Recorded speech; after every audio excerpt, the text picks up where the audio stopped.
حياكم الله واهلا وسهلا.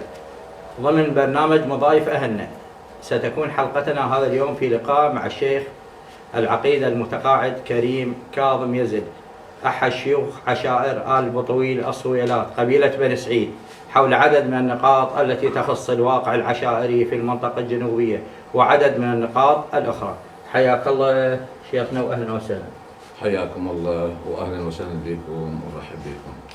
بسم الله الرحمن الرحيم.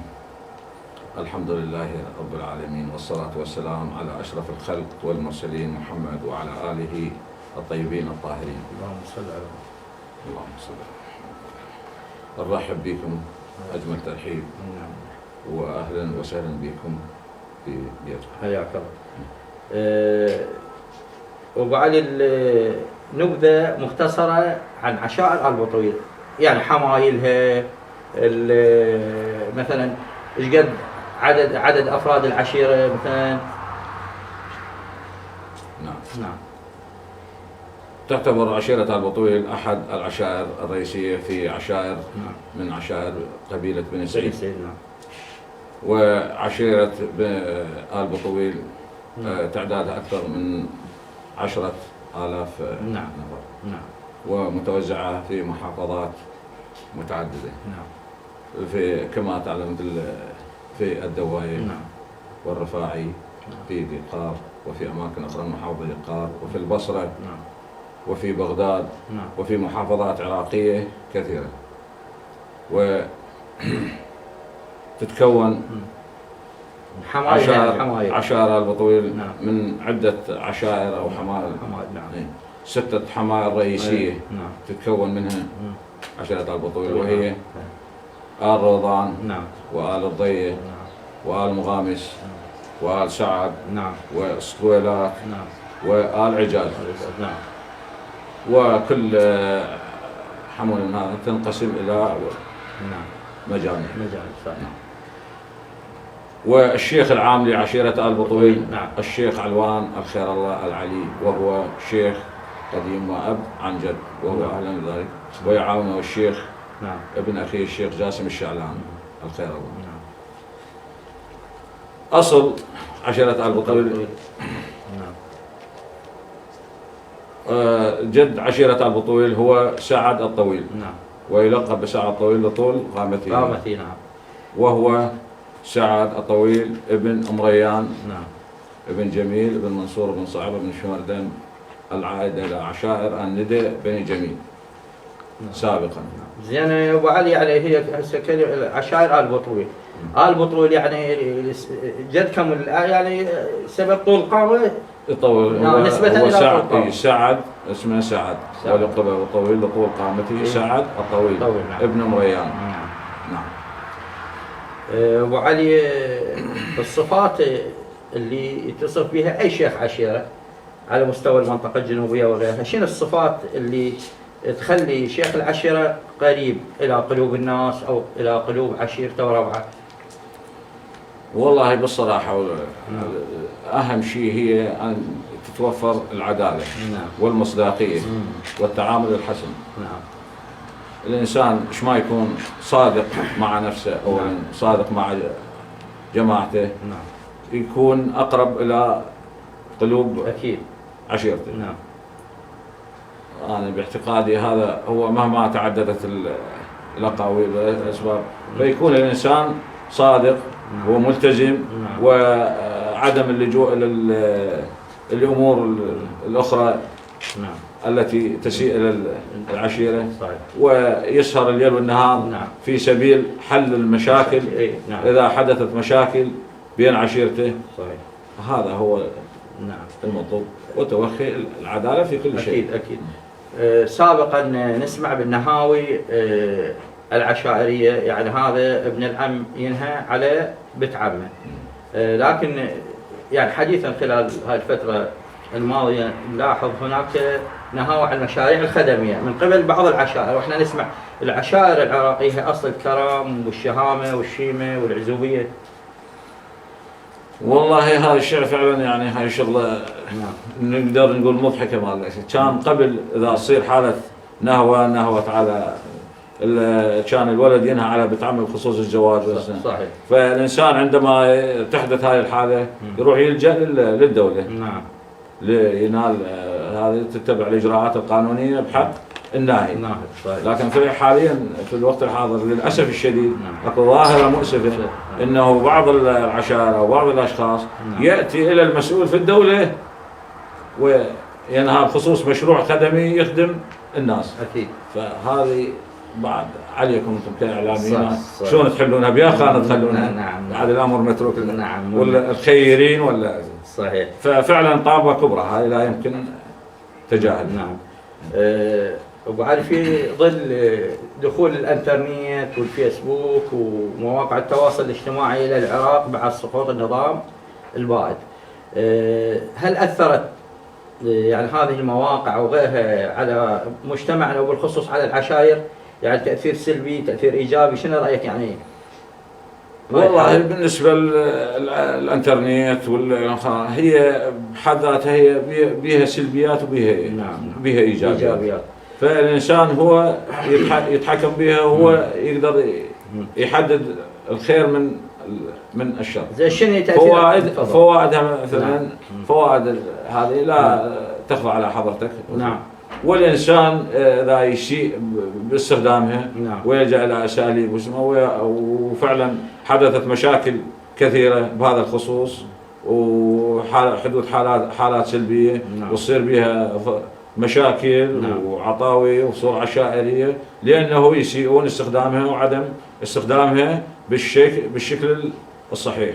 وهذا الشيء زين من ضمن ما يرضي الطيبين. لا، من ضمن المشاكل قاعد اللي نشوفها تصير بالعشائر يعني بسبب الانترنت. زين شنو موقف العشائر حسب تحليلك وحسب رأيك؟ والله العشائر هي الناس الخيرين والطيبين مع الحق. نعم. عندما انسان يسيء في كل المجالات، عندما انسان تصدر منه حاله غير مقبوله وحاله مرفوضه، فحتما هو يغرم حسب فعله. واحنا مثل ما يقول هذا الموبايل والتسجيل هذا شاهد ما يقبل، يقول لك البينة على من ادعى بالعشر هذه واليمين على من انكر. فبالنسبه للموضوع الموبايل حتما نصير حاله فهي الحاله موثقه. موثقه من تسجيل او تصوير او غير ذلك. فمرات الانسان حشاك يكذب بس هذا اذا تصوير هذا الموبايل مثل ما يقول ما يكذب. ينطيك حاله صوره. فمن يحضر الشخص قدام الشيوخ عشيرة والأشخاص المعنيين بالقضية ويقدم الطرف الثاني الأدلة، فينطي أدلة موثقة، أدلة ما تقبل الإنكار ولا تقبل المراوغة. ففي حالة ثبوت الجريمة ضده طبعا يعاقب ويغرم. نعم. هل هناك سيطرة من قبل شيوخ العشائر على مثلا احد افراد عشيرته او على ابنه؟ اكو فرق بين السنن والاعراف العشائريه والالتزام بها سابقا فتره الخمسينات والستينات وما بعدها وحاليا؟ والله هي الاعراف العشائريه هي السند اللي يحمي البلد من بعد القانون. لانه السلطه العشائريه يجب ان لا تكون تتعارض مع سلطة القانون. يجب أن يكون القانون هو قانون الدولة هو الأصل. ولكن القضايا العشائرية بعض الأمور لا يمكن حلها إلا عن طريق التحاور والقعدة العشائرية والطريقة البشرية. كانوا قبل من شان المجتمعات بدايتها من تصير قضية حتما يقعدون أخيار القوم يتوصلون إلى نتيجة وكل من ياخذ حقه. وعلى رأيك بالقوانين العشائرية حاليا؟ والله القوانين العشائرية اكو بها سلبي واكو ايجابي. يعني كنسبة هسه نعطي نسبة مثلا بين السلبي والايجابي. العشيرة اذا يكون شخصها شيخ العشيرة متمكن والى مركزية بعشيرته ويسمعون كلامه مثل ما يقول ويطيعونه زين، في هذا الحالة تحد من المشاكل ويقدر يسيطر على الزنا وتكون هذه نقطة إيجابية تخدم تخدم المجتمع، بدل ما مثلا اي قضيه بسيطه يروح واحد يسجل دعوه في مركز الشرطه ويروح هذه يصير بها طلايب طويله وعريضه، نحن في غنى عن ذكرها. اذا شيخ عشيره مسيطر على عشيرته يمكن تصير مشاكل هو يقدر يحلها دون اللجوء الى القانون ودون حدوث مشاكل اخرى. احسن. نتحول الى سؤال اخر بعيد عن مشاكل العشائر وغيرها. لاحظ بالفتره الاخيره وخاصه قبيله بني سعيد هجره جماعيه من الارياف الى مدن اخرى مثلا كربلاء، البصره، غيرها. نريد نعرف اولا شنو سبب هاي الهجره، وثاني شيء ليش ما مثلا شيوخ العشائر اتفقت على شيء على الحد من هذه الظاهره؟ والله هي الاسباب معروفه، يعني ما قله المياه. السبب قله المياه. قله المياه، فاذا واحد ارضه موجوده وما ما متوفر، نعم، زين طبعا يهاجر الى منطقه بحثا عن العمل وعن الرزق وعن لقمه العيش. واعتقد المسؤولين احنا من خلال هذا لقائكم الكريم نلتمس من الجهات المعنيه ان تراعي قضيه الدوايه، وكانت الدوايه منطقه من ضمن النظام السابق ولديها اراضي شاسعه. فزيد من الحصه المائيه، لانه المسؤولين اغلب المسؤولين يقول لك قله المياه هي حاله عامه. حاله عامه في العراق، ولكن الدوايه لها خصوصيه باعتبار ما عانت من الظلم والاضطهاد في زمن النظام السابق ولديها اراضي زراعيه شاسعه. قبل مسك الختام نعرج على موضوع مهم وهو موضوع اطلاق العيارات الناريه، الرمي خلال المناسبات كالافراح والاحزاب. زين هاي الظاهره يعني انتشرت بالمنطقه الجنوبيه، زين ماكو مثلا الحد اكو مثلا اجتماع مؤتمر للحد من هذه الظاهره؟ هاي من الظواهر السلبيه. نعم. وشيوخ عشائر بني سعيد لهم دور سباق هذا، ويرحم الشيخ روح المرحوم الشيخ عبد الهادي عندما اوصى قبل ان مات بعدم اطلاق العيارات الناريه في تشييعا.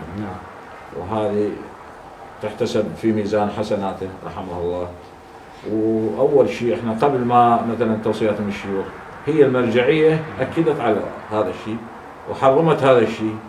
وقالت الرمي هسه قبل كانت المرجعيه ما لازم، كانت تحدث ناس على دراكيتها مثل ما يقول حسب معلوماتها ما يعرف انه، لكن هسه المرجعيه اكدت وثبت على هذا الشيء بانه ما يجوز الرمي اثناء المناسبات. وقسم من شيوخ العشائر من يحضرون شيوخ بن سعيد يحضرون الى مناسبه اذا حدث بها رمي راسا يترك المناسبه ويقوم. فاحنا لازم نلتزم اول شيء مو التوجيهات، توجيهات دين ناس مسلمين. احنا المسلم منين ياخذ التوجيهات؟ توجيهات اكو مراجع، واحنا كل من حسب المقلد الشخص المرجع اللي مقلده. فاذا المرجع اللي مقلده يقول لك هذا الشيء حرام، هذا الشيء ما يجوز، هذا شيء يجب ان نمشي باوامرهم ونلتزم كلامهم. وبعد اللي يسمعه يقولون هذا اللي يرمون يقول احنا اما ابراز مفاتن القوه او ايصال رساله للخصم او للعشيره الاخرى بان انا قوي وعشيرتي قويه، هاي نسمعها يعني من بعض اللي دول يطلقون العيارات الناريه. مع احترامي للبعض والكلام هذا احنا مو بعصر الجاهليه. كلام بالجاهليه هو يعني اللي ما يلتزم بالدين وكلام مرجع والله لانه العشيره الفلانيه تسمع بانه ال فلان حدث مناسبه عندهم رمي، لا بالعكس هو الانسان معروف بشجاعته ومعروف بكرمه ومعروف كل الصفات الحسنه، بدون يعني اللي يرمي باثناء الرمي يبرز هذا ما هو. وعلى كلمه اخيره تحب توجهها لمن؟ والله احب اوجه الكلام الى كل الناس الخيرين سواء في العشائر او القانون او المسؤولين في الدوله. الله في الناس الخيرين والناس المظلومين، وأن يكون المسؤول سواء كان مسؤول في الدولة أو شيخ عشيرة أو شيخ عام أو كذا، أن يكون المعيار الحقيقي هو العدالة. أحسنت، كفيت ووفيت وجزاك الله ألف خير. في ختام هذا اللقاء نتوجه بالشكر الجزيل إلى العقيد المتقاعد الشيخ كريم كاظم يزل أبو علي أحد شيوخ عشائر آل بطويل الصويلات قبيلة بن سعيد. حياك الله شيخنا وأهلا وسهلا. حياكم الله وشرفتونا.